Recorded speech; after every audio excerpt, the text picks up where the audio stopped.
For the third day of the Olmsted County Free Fair, we're going to give you a little history lesson on it. This year marks the 161st anniversary, and obviously a lot has changed over the years. Right, take notes. There's going to be a quiz later. Yeah, this is actually pretty cool.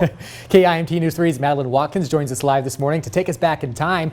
Madeline, good morning to you. I was just kidding about the quiz. Good morning, Brooke and Tyler. So this is actually a book that I found here on the Olmsted County Fair, and it takes you through 150 years of all the changes and all the memories that have happened here. It's actually really, really cool.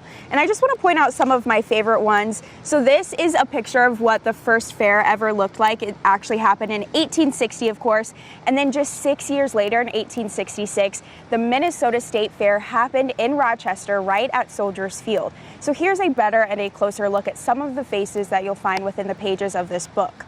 The first Olmsted County Fair wedding was in 1888, and then the first airplane at the fair was in 1911. And then just a year later, the location of the grounds actually moved to Graham Park, where it is, of course, today. And a few things are still happening like it was back then, and that's the busyness of the Olmsted County Free Fair and all the work that it takes leading up to the first day. Lenny Loris has been part of the board for the past 8 years now, and he's hoping the fairgrounds will continue expanding along with the Med City.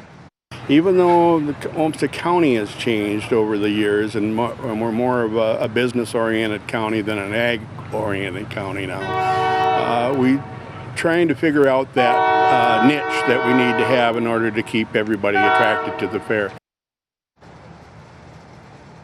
Some of the biggest changes that you'll notice this year, since of course it didn't get to happen last year, is they made some improvements on the actual grounds, and you can now find a beer garden right here at the Olmsted County Free Fair, as well as the new location of all the carnival rides that you see here behind me. It's now in a more centralized location of the fairgrounds, and both of which are now open. Live in Rochester, Madeline Watkins, KIMT News 3. Thank you, Madeline. The fair starts this morning at 8 o'clock, just a couple hours now, and it runs through August 1st.